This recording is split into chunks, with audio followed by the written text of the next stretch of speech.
2 seasons for the Cleveland Browns.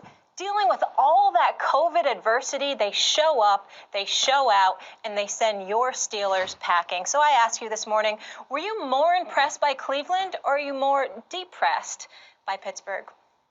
Well, we know the answer to this question. I'm clearly depressed. I got a new show debuting tonight, and I can't even focus on that right now because I'm just completely depressed at what I saw. I expected to be in a very celebratory mood this morning. Looking forward to discussing football all day long, thinking about my Pittsburgh Steelers, Steeler Nation, the black and gold, the terrible towels, and all of those different things. And I watched the defense go out, greatly assisted by the offense nonetheless, but surrender at the end of the day, 49 points. The first offensive snap of the game for the Pittsburgh Steelers was over the head of what has been Roethlisberger, 6'5", 6'6", Pouncey, a veteran, snaps the ball over his head, and it's a touchdown for the Cleveland Browns. And it just nosedived from there.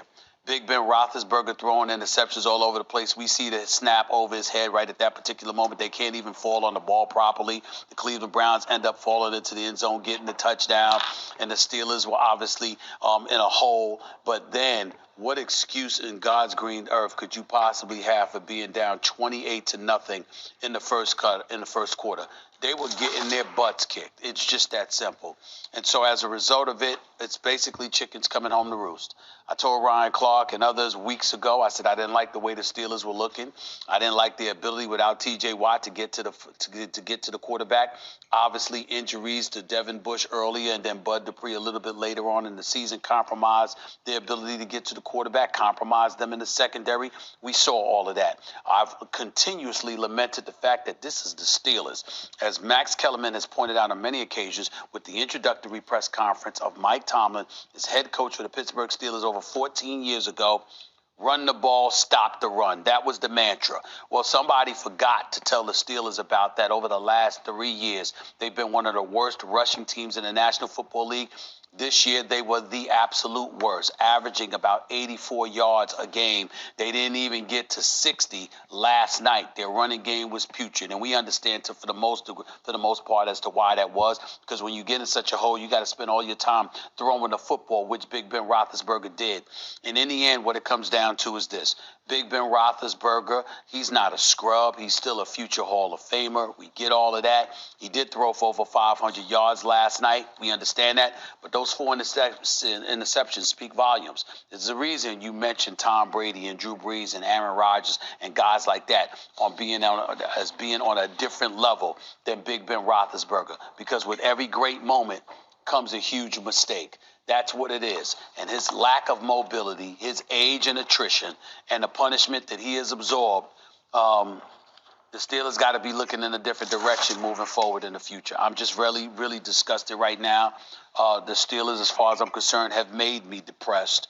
And I'm quite sure I speak on behalf of all Steelers fans when I say that's how we feel.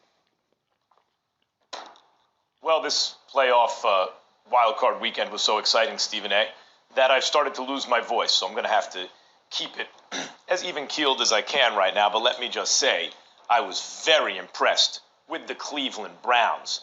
This game was won up front. And this is why I thought Cleveland was going to win. You had a dominant offensive line on one side of the ball with an ascending quarterback who, when he finally had a head coach, a good head coach and some stability, showed you what he could do, which is to be a franchise quarterback. Didn't look that way for a while, but that's what Baker Mayfield is. On the other side of the ball, an offensive line that couldn't block for the run and didn't give Ben Roethlisberger enough time to let those receivers get down the field even. They had to get rid of the ball lightning fast. And a descending quarterback in Roethlisberger. I thought the Browns would win for that reason, but they exceeded my expectations the way they came out. And when everyone was harping on Kevin Stefanski not being there and what that means in terms of play calling, and Stephen A., I likened it to a great trainer and corner man, right? The work he does in the corner night of the fight, that's some of it. But most of it is the preparation in camp, the discipline, the going over the strategy, the perfecting everything. And that's what I see in this Cleveland Browns team.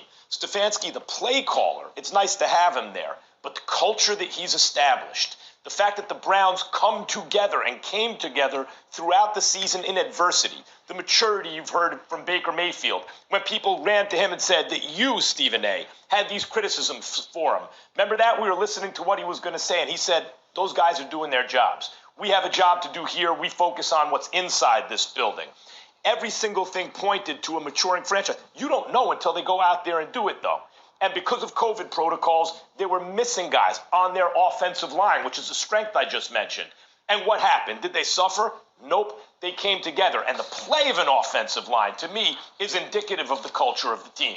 Because offensive linemen who play together and have chemistry can be better than guys with just big names or guys with big reputations on an offensive line who don't play together. This Cleveland Browns team played together. Baker Mayfield made good decisions throughout the game. And Stephen A., the big picture is they beat the Pittsburgh Steelers in the playoffs. They beat the Pittsburgh Steelers in the playoffs. You realize the last time the Cleveland Browns won a playoff game? They won a playoff game, and then after that, a guy named Baker Mayfield was born. And he was born and grew up and got to quarterback the Cleveland Browns, and they finally win a playoff game, and it's against Big Brother in the division. Coming back, remember, from there to this is a very impressive thing to see. My hat is off to the Cleveland Browns. Well, listen, it did help that you got Nick Chubb and Kareem Hunt. We know those brothers are big time. As far as I'm concerned, when you look at the tandem, I challenge anybody to find me a better running game than what Cleveland Brown brings to the table, because those two brothers running the football out of the backfield, they're going to definitely do some damage. That's number one. Number two,